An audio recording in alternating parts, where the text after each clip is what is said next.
Saludos cordiales desde el canal de Esoterismo Práctico.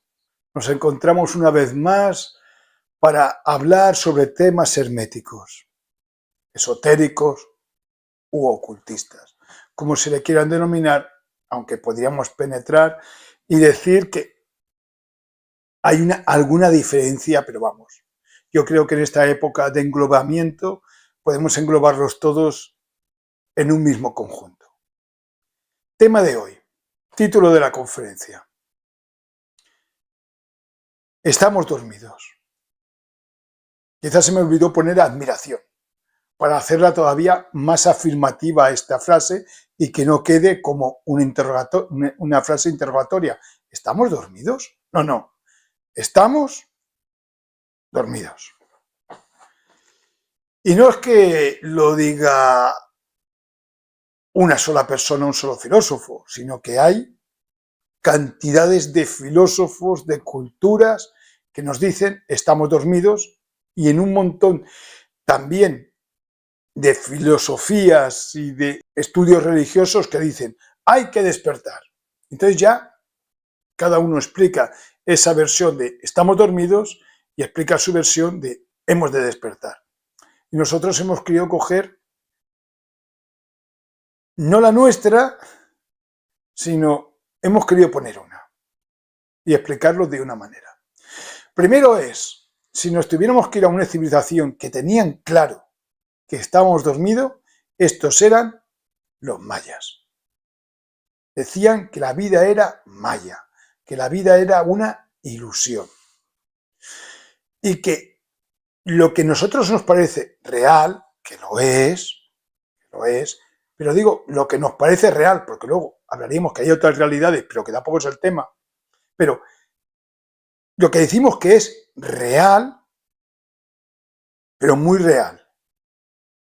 O sea, la puerta, la silla, un átomo de agua, el mar, la comida, nuestro cuerpo, un árbol, una montaña, un río, todo aquello era maya.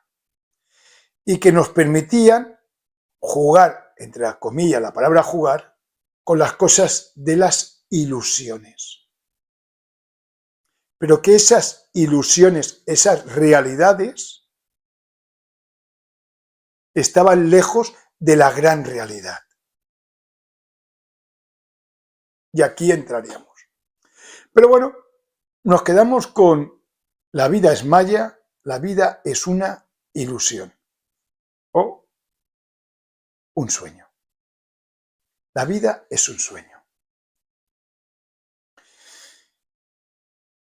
Y de esta manera que podemos decir que la vida es un sueño, entenderemos que hay sueños individuales y hay sueños que son colectivos. Y que la humanidad vive, si seguimos dentro de esta filosofía, en un sueño colectivo. Y que el individuo, cada uno de nosotros, vive en su sueño individual. Y no es que la globalidad del planeta Tierra todos tengamos el mismo sueño, sino que diferentes continentes, diferentes necesidades, etcétera, dan diferentes sueños. Y dentro de esos sueños, cada persona de ese colectivo vive su propio sueño.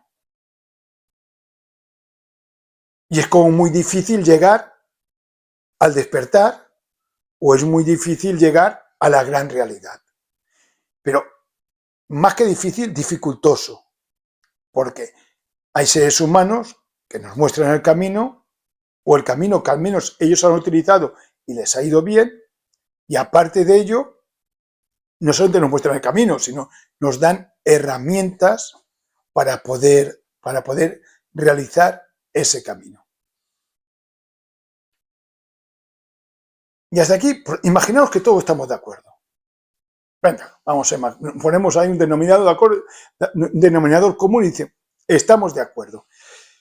Vamos a entrar dentro de este acuerdo, vamos a entrar en algo que quizás no estamos de acuerdo o sí. ¿Es necesario estar dormidos? Es una pregunta quizá un poco tonta, porque uno dice, no, no es necesario. ¿Y si fuera necesario estar dormido? ¿Y si el sueño fuera una etapa del ser humano? Y hay otra etapa que se llama estar despierto. Pero el que no está despierto es porque está dormido, pero porque no puede despertar. Porque no es apto para ese despertar. Por lo tanto, por su bien, es mejor que esté dormido. Imaginemos esto, que es, nos preparamos para estar despiertos y entonces es cuando despertamos. Pero antes de despertar, nos hubiéramos de preparar para estar despiertos. Imaginemos que el sueño fuera como las capas de una cebolla. Ver el sueño como una cebolla, ¿verdad? Con muchas capas y muchos sueños. Sueños, mientras más hacia el centro va esa cebolla, es más individual ese sueño. Y más hacia afuera va, es más colectivo. Imaginaos un sueño de esta manera. El sueño, el gran sueño. Nos deberíamos preparar en cada capa de esa cebolla, de ese sueño, para pasar a una siguiente. Porque quizás no sería del todo bueno despertar por sí mismo, sin ningún tipo de preparación. ¿Por qué digo eso? Porque el sueño no siempre ha venido de donde habitualmente decimos que viene. El sueño no siempre ha venido, podemos decir, del ego, que todos nos entendemos, y de la personalidad. El sueño en otras ocasiones ha venido de otro lugar que no es ni del ego ni de la personalidad. Ha venido de una necesidad. A veces ha venido del cosmos. Sí, sí, un sueño que viene del cosmos y que afecta a todo el cosmos y a todos los habitantes del cosmos. Lo que hoy en día hay personas, filósofos actuales, que le llaman un reset. Y yo imagino que quieren decir lo que yo voy a decir ahora. Pero a lo cósmico, yo voy a hablar ahora. Imaginaos un sueño que viene del cosmos. Es cierto y es verdad. ¿Por qué? Lo sabemos. Una, porque la mitología o filosofía hindú así nos lo dice. Los hindúes son, en el mundo de cosmología, son los mejores. Y nos dicen que hay dos ritmos en el universo, en el cosmos. El Mahaván y el Chotaván. Que el Mahavantara es el día cósmico donde todo está despierto, pero que después de ese ritmo tiene que venir otro ritmo diferente, que es el Mahapralaya, el Chotaván. Y que ese ritmo hace que todo el universo duerma. Si queremos saber más sobre estos dos ritmos del universo, aparte de estudiar mitología o filosofía hindú, nos podemos ir a un libro de Blavatsky, de Elena Pretónica Blavatsky, Las estancias de Decian. Leedlo. O con audiolibro, escuchadlo. Es algo, es una sinfonía, es una poesía como explica el dormir del cosmos y el despertar, que es lo mismo que explica el mundo hindú, pero de otra forma.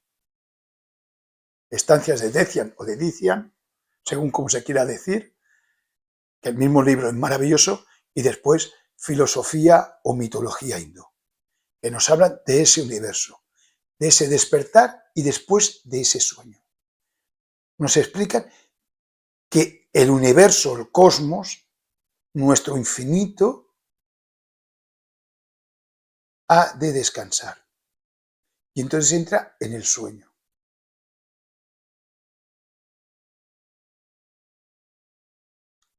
Un dormir un soñar, un descansar, una no actividad que no viene ni del ego, ni viene de la personalidad. Pero sigamos.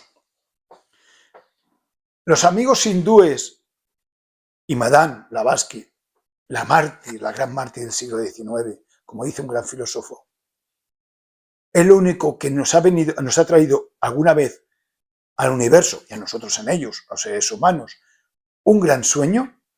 No. El paraíso, el mundo edénico, con Adán allí. Adán, ¿qué le ocurre? Está triste, le hace falta una pareja. Y Dios le dice, te voy a dar una pareja. ¿Y qué es lo que hace Dios a Adán? Lo duerme. Y Adán queda dormido. Segunda forma que vemos que el sueño a veces es, igual que cósmico, es necesario para un ser humano, que se quede dormido.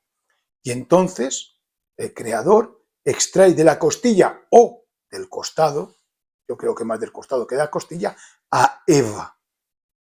¿Y Eva qué hace? Le dice, Adán, despierta.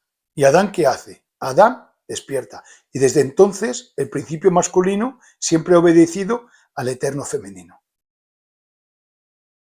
Místicamente hablando, o cada uno que lo ponga en la etapa de su vida que quiera. Segunda vez en que el creador, la primera el mundo hindú, el Mahapralaya, Mahavantara, y después el creador nos tiene que inducir a un sueño para que salga algo bueno. O sea, dormir, soñar, no siempre es nefasto. En nuestro universo se ve que es algo necesario. Sigo con alguna cosa más. Nos vamos al mundo lemur, que algunas personas lo asocian con lo que acabo de hablar del mundo edénico, pero supongamos que no lo queremos asociar, por lo que sea, o sí, lo que queráis, al mundo lemur.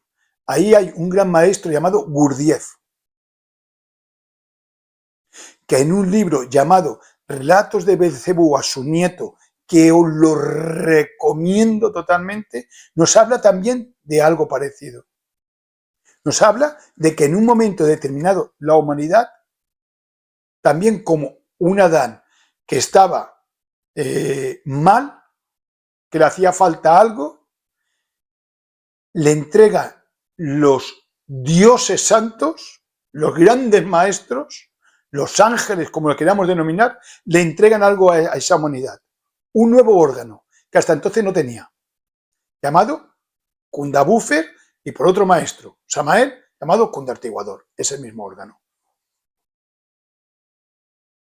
O sea, un órgano que me perdonaréis, lo explico a mi manera, pero Gurdjieff lo explica mucho mejor, amortigua buffer, amortiguador, kundartiguador, amortigua las sensaciones de la vida, para que éstas sean más suaves. Y lo que no es real, malla, la ilusión, uno se crea que esa ilusión es la gran realidad, o más importante de lo que es. Y entonces, estos seres empiezan a dormir y a soñar. Lo que nunca antes había sucedido. Descubren algo que nunca antes había descubierto. La ilusión. El mundo de la ilusión. El mundo de yo podría ser un rey, porque yo podría ser no sé qué, a mí me podría pasar no sé cuántos. ¿Sabéis lo que es ese mundo del sueño? Descubren esto. Y viven ese mundo del sueño. Se ve, según explica Gurdjieff, que ese órgano era de Kitipón.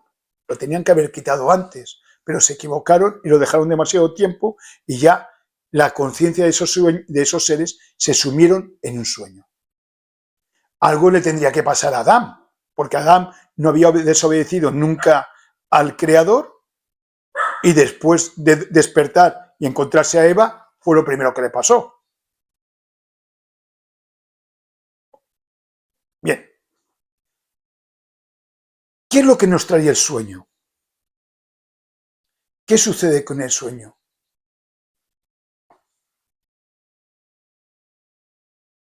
Veréis. Los seres que no duermen, los seres que están despiertos, se basan en un principio. Nos dice Gurdjieff que ese principio se llama fulastiniano. Una palabra un poco difícil de pronunciar bien, cuando lo leáis, ya veréis que es así. ¿Y qué es ese principio? Ese principio que se rigen los seres humanos despiertos, que hace que esos seres no les haga falta dormir. Y uno dice, ¿dormir de qué manera? ¿De dormir de ilusión psíquicamente o dormir físicamente? Ninguna de las dos. Van muy unidos, el primero y el segundo.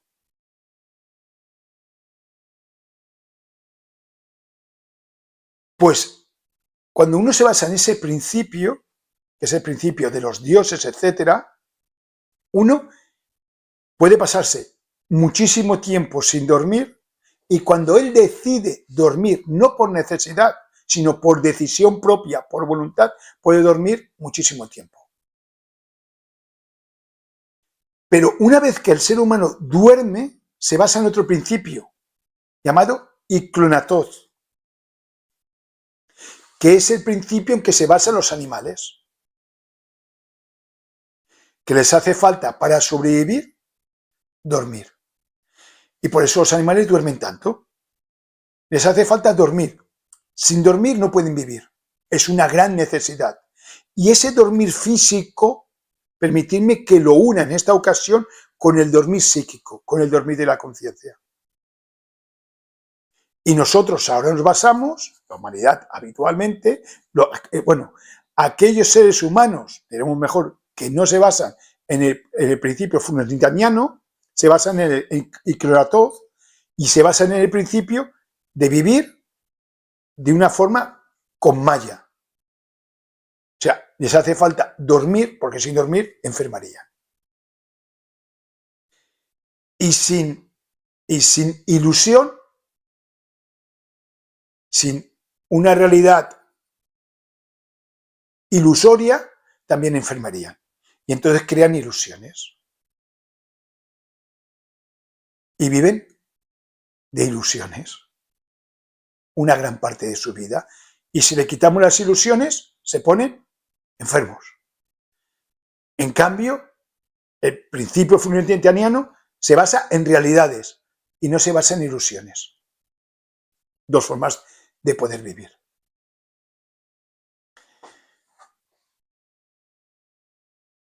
El que se basa en ilusiones, el que le hace falta dormir, y Klonatov, el que le hace falta vivir durmiendo, este tiene que dormir cada día prácticamente. Puede saltarse algún día, pero pasa mal. Tiene que dormir, vamos a poner lo que se dice habitualmente, 8 horas. Y en ese dormir es cuando sueña. Pero cuando despierta de ese sueño, tiene otro sueño. En el sueño, quizás tenía un sueño, cuando dormía, un sueño X, pero cuando despierta, coge en el otro momento rápidamente el sueño Z. Y su vida es un sueño. Porque, vuelvo a decir, si no tuviera esas dos clases de sueño, tanto el físico como el anímico, esa persona quizás no estaría bien.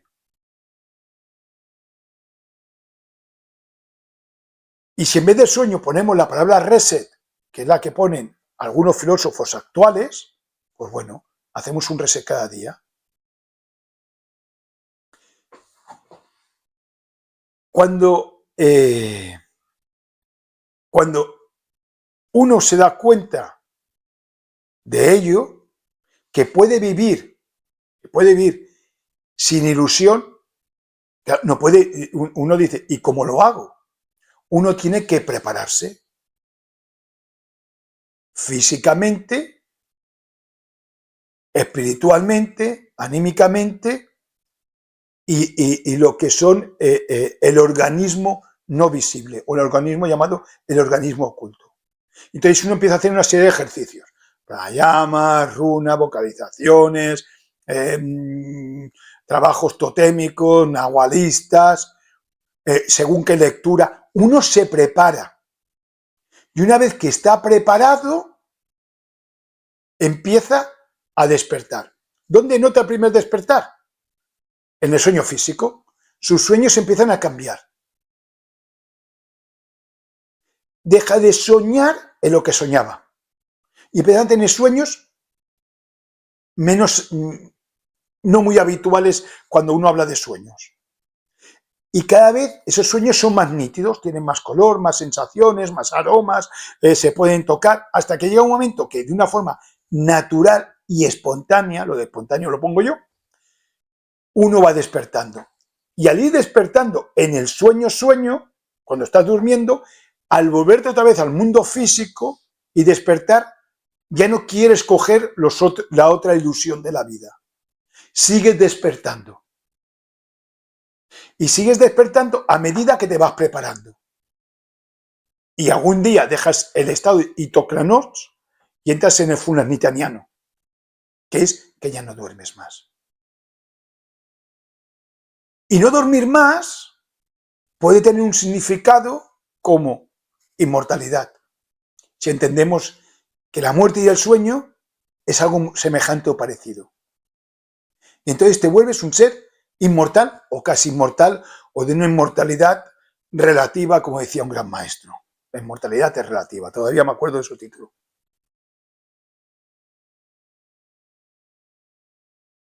Pero hasta entonces duermes.